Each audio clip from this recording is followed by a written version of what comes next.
In this part, we are going to discuss transmission of arthropod-borne infections.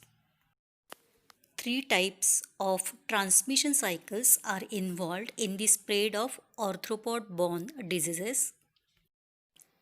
These three transmission cycles includes transmission by direct contact, mechanical transmission, and biological transmission. Biological transmission further includes three subtypes. These three subtypes are propagative transmission, cyclopropagative transmission, and cyclodevelopmental transmission. Transmission of arthropod-borne diseases by direct contact. In this method of spread, the arthropods are directly transferred from man to man, and these arthropods are transferred by close contact. The examples of diseases transferred by direct contact includes scabies, where each mite is transferred directly, and second example is pediculosis, where lice are transferred directly from man to man through close contact. Mechanical transmission. In mechanical transmission, disease agent is transmitted mechanically by the arthropod. Houseflies transmit diseases by mechanical transmission.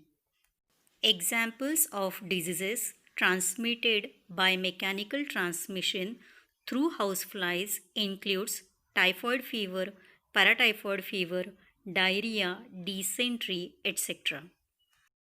Two important habits of houseflies plays role in mechanical transmission. These habits includes constant defecation and vomit drop. The legs and body of houseflies are covered with numerous short and stiff hairs. These hairs are called as tennet hairs. Tennet hairs secrete sticky substance, due to which houseflies can effectively carry and transmit pathogens. Biological transmission. In biological transmission, the disease agent undergoes developmental change in the arthropod host, but the disease agent may multiply or may not multiply in the arthropod host. Depending on multiplication and development, there are three types of biological transmission. Propagative transmission. In this type of transmission, disease agent only multiplies in the body of the arthropod or vector, and the disease agent do not undergo cyclical change. Example of propagative transmission includes multiplication of plague bacilli in rat fleas. In this example, plague bacilli is disease agent. It is Yersinia pestis, and a rat flea is vector or arthropod. The plague bacilli only multiplies inside the body of the vector, that is rat fleas.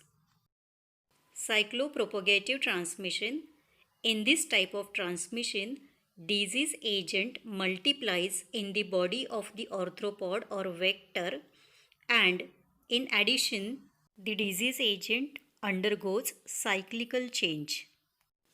Thus, in cyclopropagative transmission, the disease agent multiplies as well as cyclical or developmental change occurs in disease agent. Example of cyclopropagative transmission includes malarial parasite in Anopheles mosquito.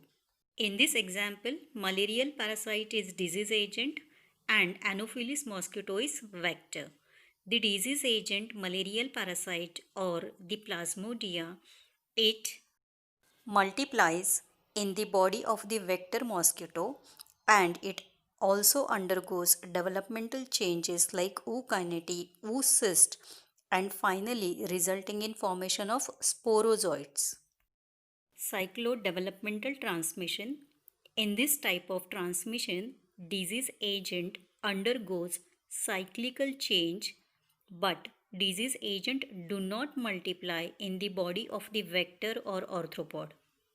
Examples of cyclodevelopmental transmission includes filarial parasite in Culex mosquito and guinea worm or Dracunculus medinensis embryo in Cyclops. In first example, filaria parasite is disease agent and Culex mosquito is vector, and in second example, guinea worm is disease agent and vector is Cyclops. These disease agents do not multiply in the vector, they only undergo cyclical change.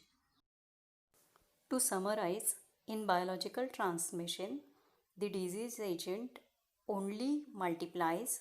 In propagative transmission, it only undergoes cyclical change in cyclodevelopmental transmission, and in cyclopropagative transmission, disease agent multiplies as well as it undergoes cyclical change.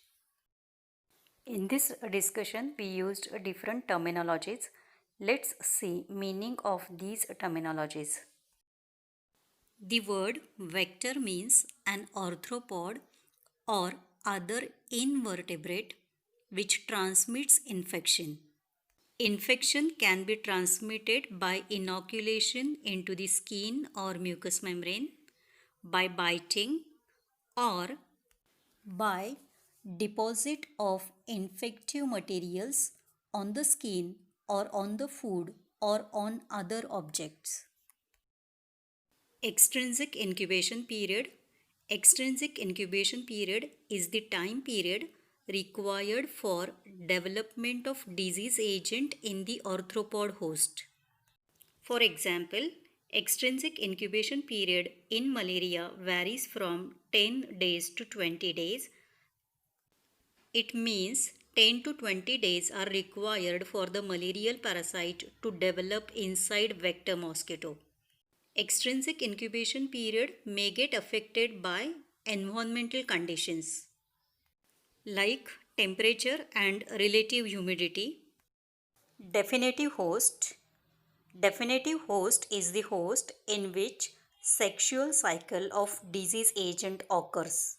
For example, mosquito is a definitive host in malaria. Intermediate host. The host in which a sexual cycle of disease agent occurs is called as intermediate host. For example, mosquito is intermediate host in filaria and cyclop is intermediate host for guinea worm. The last term is infestation. Infestation means lodgement, development and reproduction of arthropods on the surface of the body or in the clothing. Example is louse infestation.